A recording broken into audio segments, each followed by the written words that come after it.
topic is worthiness versus preparation. I've had many experiences now with people just in sometimes light conversation, sometimes deep conversation about worthiness, and I have come to realize that there's a few misconceptions out there that I hope to clear up for new members or returning members, recently baptized, people who are curious and wanting to know more about the church, and even in some cases lifelong participants in the gospel that just haven't thought through things very carefully. So we have this thing we call the covenant path. We call it a covenant path because it's been laid out before us. We're not like blazing our own covenant trail.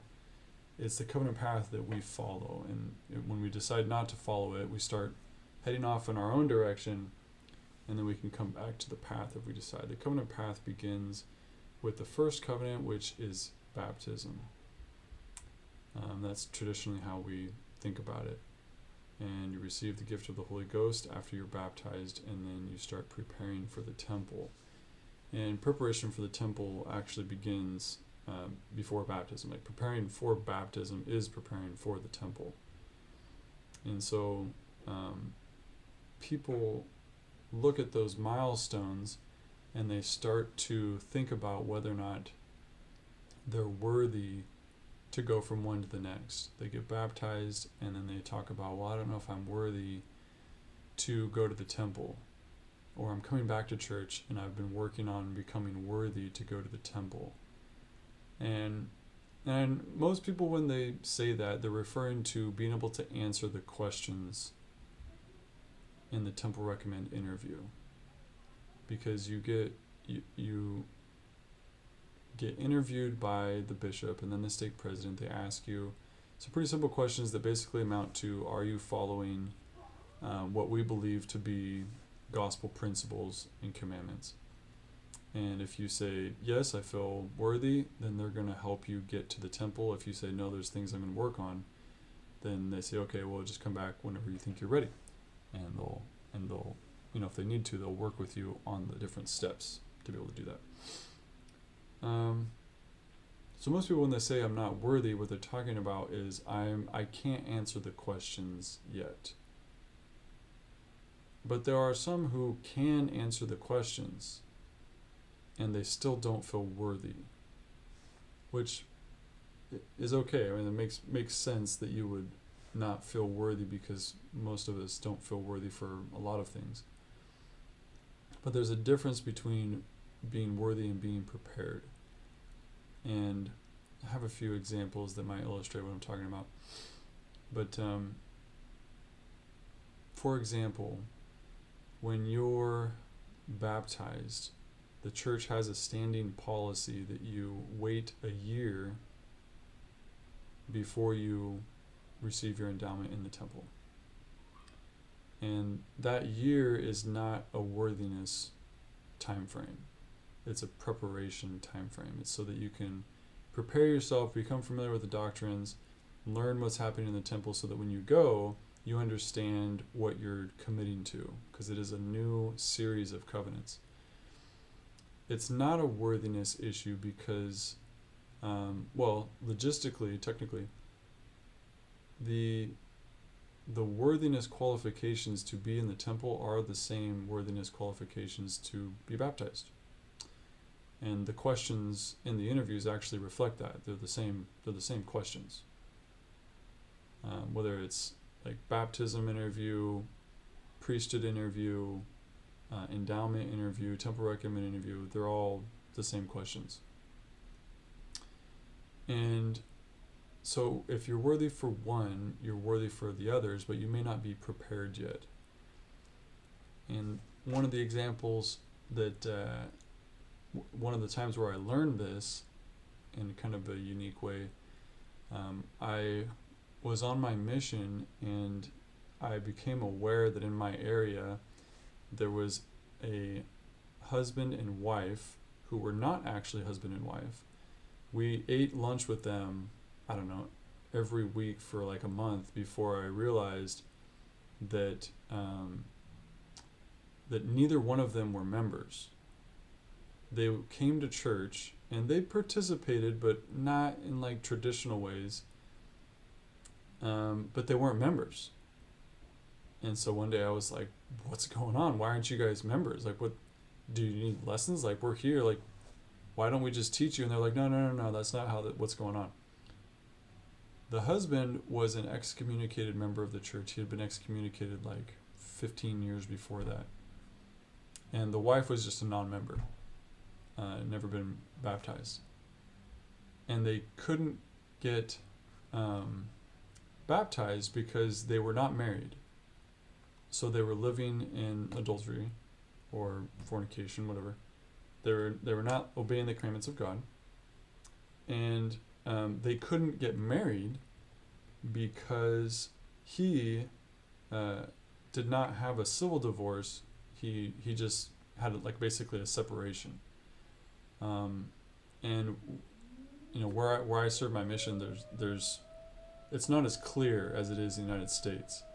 Like, there's a lot of things that people say, and you assume that it means legal action has been taken, but there's no legal action. It's just they separate and they say that they're divorced. Well, they're not really divorced. They're just separated. So he'd been separated from his wife for like 10 years, and his wife refused to get a divorce, refused to sign papers. And so he had been living in a non-married relationship contrary to the commandments of God, because he couldn't get a divorce, so he couldn't get married, but he wasn't going to separate himself from his current partner because they wanted to be married, like they were living a married life, and they didn't want to be held back from living a married life, like being together in that way, just because the ex-wife wouldn't sign the paperwork. Anyway, so I was like, oh, okay, thanks for explaining it to me. It's a really weird situation. I talked to the local priesthood, and they were just like, yeah, I mean, that's his decision. We don't really know what to do about it. So while I was there, like 2 months after that, his ex-wife dies. And like just dies. Suddenly, unexpected, dies at like the age of 50. And he called me up and he said, hey, my ex-wife just died. I'm going to get the death certificate right now. I need you to teach me the lessons so that I can get baptized tomorrow. And I was like, what? And he's like, yeah, I've already talked to the stake president and I've already talked to the mission president. So call your mission president because he's up to speed. He'll probably call you anyway. And we're going to do this. And I'm going to get baptized like immediately. And I was like, well, you need to get married. He's like, yes, I'm going to get married right after we get the death certificate. And I was like, oh, okay. And so within a day or two, he got the death certificate, got married. I taught him all the lessons in one sit down. It took like an hour and a half because he basically taught me. You know, I was like, yeah, because Joseph Smith, and he was just told me the Joseph Smith story. I was like, yeah, okay. Because they've been going to church, you know, at that point, they've been going to church for years and just couldn't get everything to work right. So taught the lessons, got him interviewed, super excited. The next day, he was baptized by some friend of his. And at the time, we weren't even allowed to go to the baptism because it was something our mission president didn't think was appropriate. But and then he got the temple blessings restored and stuff, and everybody was super excited. It was this big miracle. You know, the stake was just ecstatic. He spoke in that Sunday for the first time in years, as a recently baptized member, because he wasn't able to speak before that, because you know, supposedly you can't speak if you're not a member, but that's actually not true. Anyway,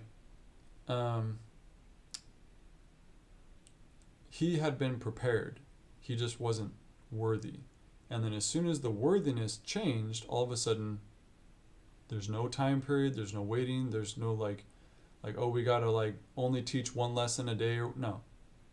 As soon as that little switch was made and he was worthy according to the policies and standards of the restored gospel, he was immediately accepted into the covenants.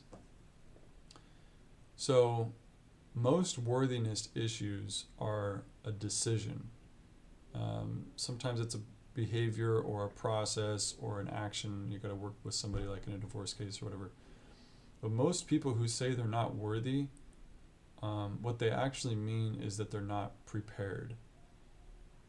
And if they really don't think they're worthy, then that's the next conversation. Okay, so 10 minutes. One of the problems that most people have with the church is they don't understand covenants and renewing covenants.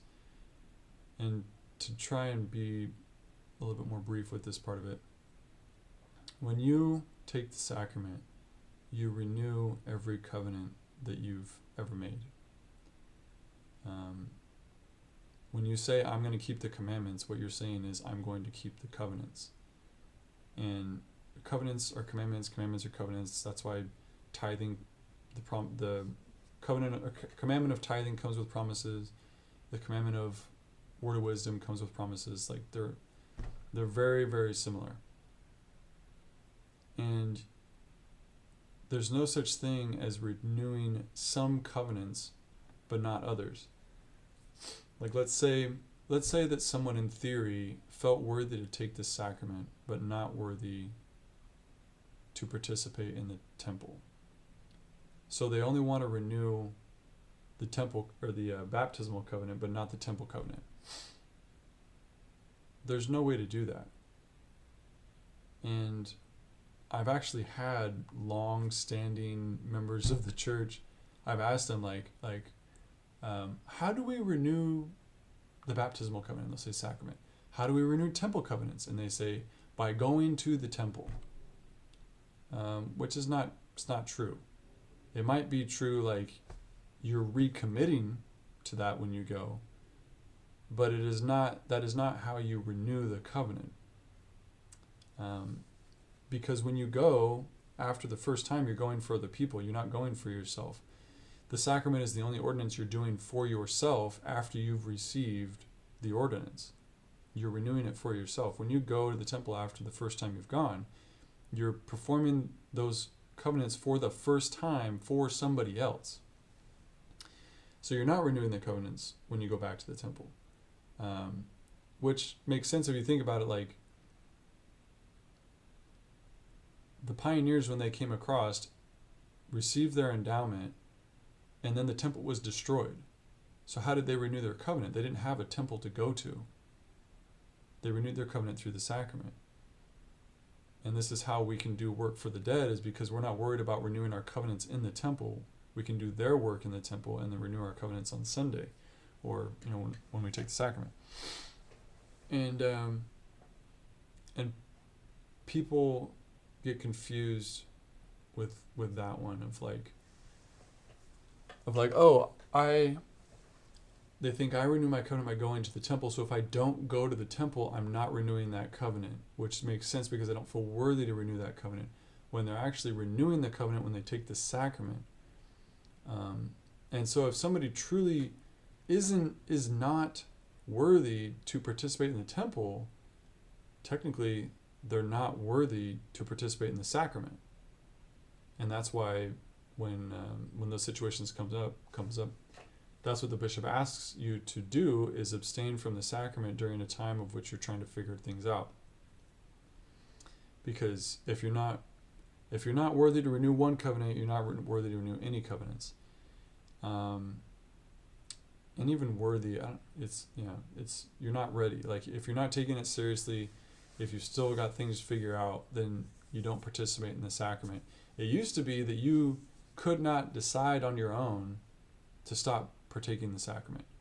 You were required to take the sacrament unless you told your bishop something and he gave you permission to not take the sacrament. I mean, this goes way back. Because back in the day, sacrament used to be kind of a different thing. Like in the days of Brigham Young, the sacrament meeting was a meeting where only baptized members of the church were invited, and no children were allowed, and the doors were closed and locked during the sacrament.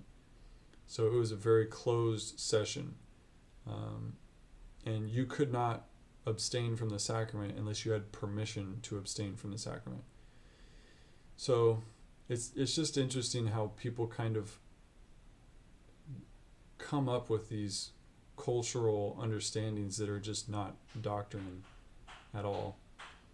And so if you flip that on its head, you should feel worthy to take the sacrament in the same way that you feel worthy to go to the temple. So if I'm partaking in the sacrament, then I should feel worthy to go to the temple. And if not, there's misunderstandings there that can be filled in.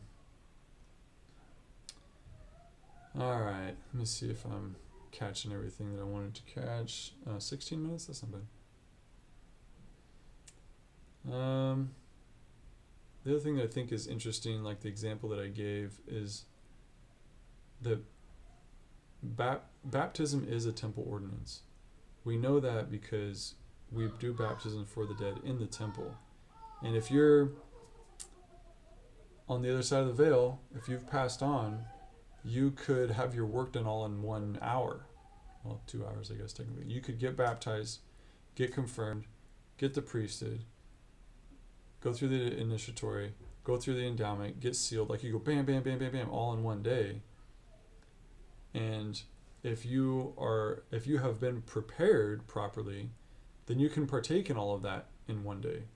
Like there is no time waiting policy for those in the afterlife. Like we don't baptize somebody and say, okay, now you got to wait a year before you can do the endowment for that person who has passed on. No, you do it all at once because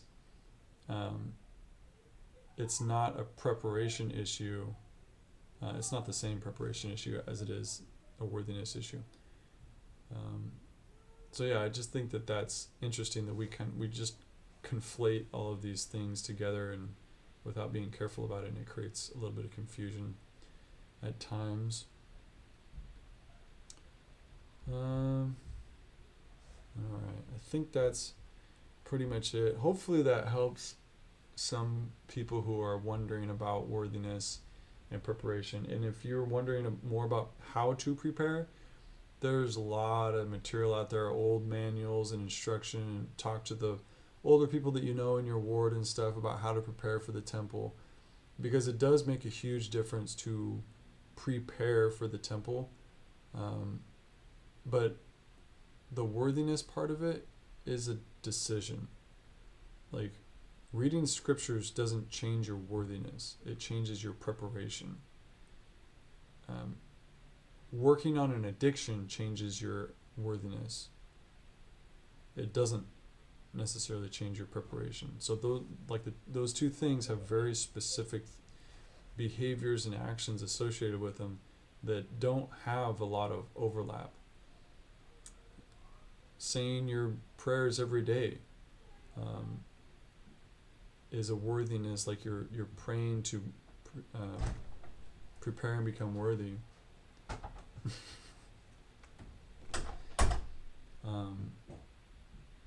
And you can go through classes to prepare, but you can't really like go to Sunday school class and learn something that's going to help you become more worthy. So think about it, pray about it, ask questions to those who hopefully understand this stuff well, and enjoy your sacrament, because the sacrament ordinance is awesome. It's a temple ordinance. It is renewing all your covenants. It's very special. And go to the temple more to try and understand exactly what's going on there, because there's amazing things happening in the temple that take a very long time to understand. And I can't even say fully understand, because I feel like the more you study, the more you realize there's more to study. So, hope that helps. See ya.